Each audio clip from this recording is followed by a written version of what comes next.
हाँ, मेरा नाम असद है, मैं और 10 महीने से डायलिसिस का हूँ। करते हैं। पापा मेरे होटल पर काम करते हैं। अच्छा।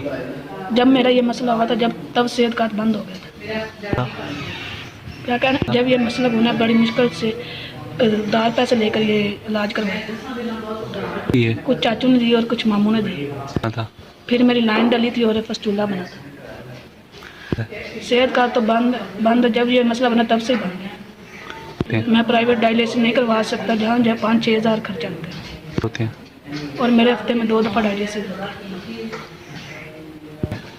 आपकी बड़ी मेहरबानी, आप हमें ये सामान दे। हमारे घर के हालात ठीक नहीं है, सामान दे ताकि मेरा कोई टाइम गुजर जाए।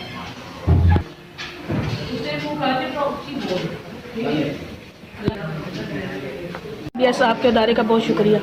की तरफ से मुझे 2 टीके और 2 किटें मिली हैं और साथ आपने हेपारिन भी दी। अल्लाह पाक आपको सलामत रखे, आपके इदारे को सलामत रखे। आप यहाँ पर कमा कर यस, आपको बहुत शुक्रिया।